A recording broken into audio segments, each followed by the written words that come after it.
BJP তাদের স্বার্থে, তাদের অঙ্কে কিছু বিশ্বাসঘাতককে একাধিক অঙ্কে তারা কাজে লাগাচ্ছে।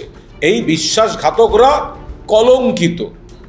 এরা প্রধানমন্ত্রীর পাশে বসতে পারে, স্বরাষ্ট্রমন্ত্রীর পাশে বসতে পারে, কিন্তু মানুষের হৃদয়ে কোনোদিন বসতে পারবে না। তৃণমূল কংগ্রেসের কর্মীদের হৃদয়ে কোনোদিন বসতে পারবে না। এরা যে ব্যক্তিগত ধান্দায়, ব্যক্তিগত অঙ্কে, ব্যক্তিগত স্বার্থে বিজেপি বিরোধী ভোট নিয়ে পার্লামেন্টে গিয়ে এখন বিজেপির দালালি করতে বিজেপিতেই বকলমে নাম লেখাচ্ছে, বকলমে, তো সেটা মানুষের কাছে পরিষ্কার।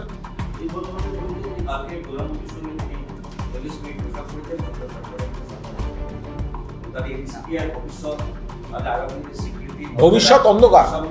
উনি প্রধানমন্ত্রীর সঙ্গে যে বৈঠক করেছেন এনসিপিআই এর ভবিষ্যৎ নিয়ে, ভবিষ্যৎ অন্ধকার। কারণ এখন নির্বাচন কমিশন বা স্পিকারকে কাজে লাগিয়ে যে প্রোটেকশনটা পাবেন, জনতার দরবারে যে মুহূর্তে এরা আসবেন, সঙ্গে সঙ্গে এই বেঈমান গদ্দার মির্জাফর বিভীষণদের মানুষ প্রত্যাখ্যান করবে।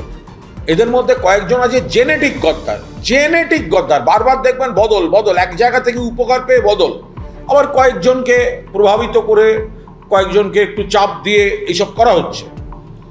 তো এখন এরা সুদীপ বন্দ্যোপাধ্যায়কে এই উত্তরটা দিন, উনি কোন দলে আছেন? তৃণমূল থেকে জিতেছিলেন, বিজেপির সঙ্গে মিটিং করেন, যাচ্ছেন এনসিপিআইতে শোনা যায়, আর লোকসভা টিভিতে লেখা থাকে টিএমসি সদস্য। এর মানেই কি? এরা তো একদম দোদুল্যমান পরিস্থিতিতে আছে। বিজেপির দয়া ভিক্ষা করে এই কয়েকটা লোক লোভী, এই কয়েকটা লোক গদ্দার, বেঈমান, অকৃতজ্ঞ, নির্লজ্জ, তৃণমূলের ভোটে জিতে, বিজেপি বিরোধী মানুষের ভোটে জিতে বিজেপির কোলে দোল খেতে গেছে। এরা নিজেদের অস্তিত্বের সংকট, এরা অস্তিত্ব বাঁচাতে কখনো নরেন্দ্র মোদী, কখনো এনডিএ, কখনো অমিত শাহ, কখনো নবান্ন, শুভেন্দু অধিকারী, বিজেপি নেতাদের চারপাশে ঘুরঘুর করছে। মমতা বন্দ্যোপাধ্যায় যদি মুখ্যমন্ত্রী হতেন, এই লোকগুলো, এই বিচিত্র, পরচুলার, নির্লজ্জ এবং বাকিরা, এরাই তো মমতাদির পাশে ঘুরতেন। আজ মমতাদি মুখ্যমন্ত্রী নেই, তাই নিজেদের অঙ্কে এখন বিজেপি নেতাদের কাছে, ওনারাও জানেন নিয়ম মতো ওদের এক্ষুনি মেম্বারশিপ খারিজ হওয়া উচিত। কেন এমপিশিপ খারিজ হচ্ছে না এখনো? কেন খারিজ হচ্ছে না? স্পিকার প্রোটেকশন দিয়ে রাখছে, বিজেপি প্রোটেকশন দিয়ে রাখছে। আর তার থেকে বাঁচতে এদের এক একজন নেতা দিশাহীনভাবে, এই নেতা ওই নেতা, এর বাড়ি ওর বাড়ি, আপনারা ছবি দেখছেন পাশে দাঁড়িয়ে। আমরা কিন্তু এটা কিন্তু লক্ষ্য রাখছি না, এই যে বিজেপির এই যে তথাকথিত বিদ্রোহী নাকি তথাকথিত বেঈমান, তথাকথিত দলবদলুরা, আপনারা দেখছেন বিজেপির কোন নেতার পাশে ছবি দিচ্ছে, এইভাবে বসে পাশে বসে ছবি দিচ্ছে। আপনারা কেউ জানেন না ওই ছবি তোলার গেটটার আগে বিজেপি নেতা ওপরে বসেছিলেন, তিনি পায়ের কাছে বসছিলেন কিনা, এটা কিন্তু আমরা কেউ সেই সময় দেখতে পাচ্ছি না। বাঁচতে চাই বিজেপি, তাই মেম্বারশিপ চলে যাবে, বেঈমানি করে ফেলেছি, আইনে পড়ে গেছি, সেই কারণে কখনো প্রধানমন্ত্রী, কখনো অমিত শাহজি এদের কাছে ঘুরে বেড়াচ্ছেন। এটা দেখলে আমাদের খুব মজা লাগছে।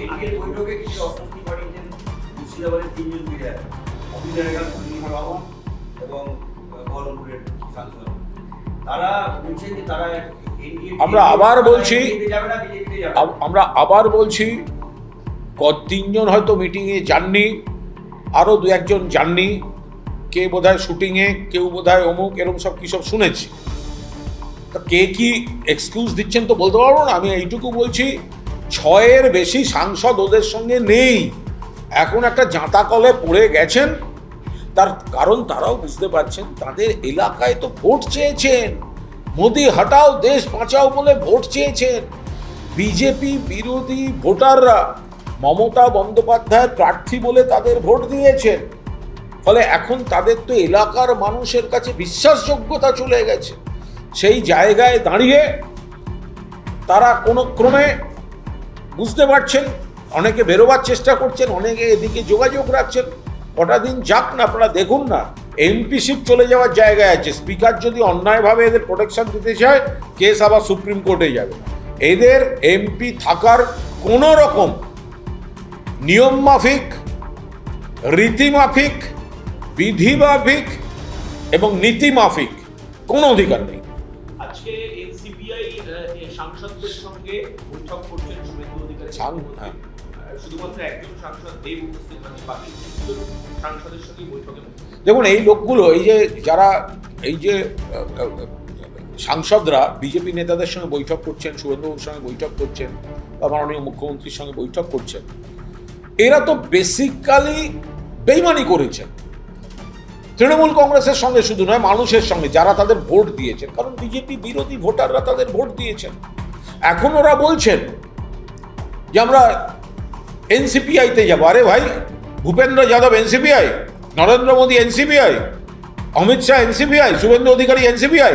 বিজেপি নেতাদের পায়ে ধরে ধরে এরা ঘুরে বেড়াচ্ছে নিজেদের অস্তিত্ব রক্ষার জন্য।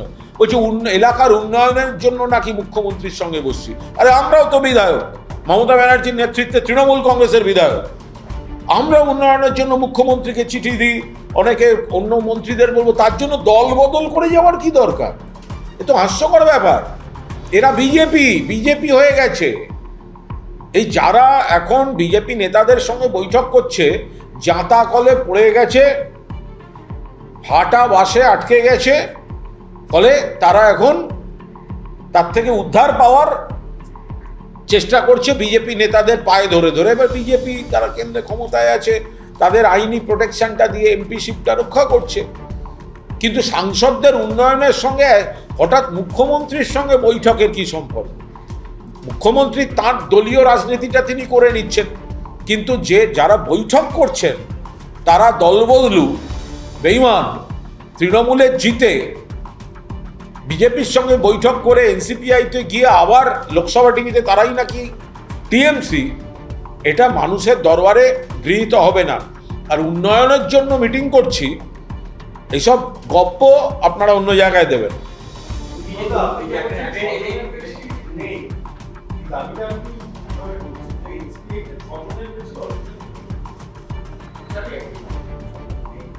পুরো তো উল্টো বুঝলে। আমি বললাম 6 জনের বেশি আমার এদিককার সঙ্গে যোগাযোগ রাখছে। আমি বলছি, কদিন আগেও তো একজন সাংসদ ফোনে কথা বলেছেন, কদিন আগেও তো একাধিক বিধায়ক গিয়ে প্রাক্তন মুখ্যমন্ত্রীর সঙ্গে দেখা করে এসছে। এখন নানা রকম পুলিশ প্রশাসন, আমি আবার বলছি, পুলিশ প্রশাসনের চাপ দিয়ে এদের অনেককে বাধ্য করা হচ্ছে। কয়েকটা জেনেটিক গদ্দার, সেগুলো বাদ দিয়ে পুলিশটা সরিয়ে নিন না। 17 জন এমপি আর এনসিপিআই নাম করবে না, 6টা মমতাদির পাশে থাকবে। পুলিশটা সরিয়ে নিন না, পুলিশের খেলাটা বন্ধ করুন না। 24 ঘন্টার নোটিশে ওদের এমএলএদের মধ্যে থেকে 56 জন থেকে 58 জনকে নিয়ে এখানে আমরা মিছিল করি।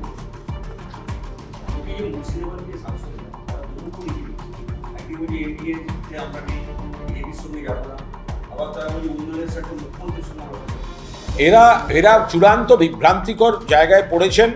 একটা জাঁতা কলে পড়ে তারা এখন মুখ রক্ষার জন্য বিভ্রান্তি ছড়িয়ে বেড়াচ্ছে। তার এলাকার মানুষরা জানে এরা বিজেপির হাত শক্তিশালী করছেন। ফলে এদের বেছে নিতে হবে যে প্রত্যক্ষ বা পরোক্ষভাবে বিজেপির দালালিটাই করবেন, নাকি বিজেপির বিরোধিতা করবেন। কোনটা করবেন? নরেন্দ্র মোদীর সরকার এবং দলের দালালি করবেন, বিজেপি নেতাদের সঙ্গে বৈঠক, বিজেপি নেতাদের সঙ্গে ওই বিলে সমর্থন, এগুলো করবেন, নাকি বিজেপির বিরোধিতা করবেন? এলাকার মানুষকে বোঝান। এলাকার মানুষকে আপনারা মিথ্যা কথা বলছেন, ভুল বোঝাচ্ছেন, কনফিউজ করছেন নিজেদের ফেস সেভিং এর জন্য। মানুষ বোঝে, অসুবিধা হবে এলাকায়। আমাদের ভিডিও ভালো লাগলে লাইক এবং শেয়ার করুন। কমেন্ট সেকশনে গিয়ে জানান আপনাদের মতামত। আরও ভিডিও পেতে আমাদের চ্যানেল সাবস্ক্রাইব করুন এবং প্রতি মুহূর্তে খবরের আপডেট পেতে প্রেস করুন বেল আইকন।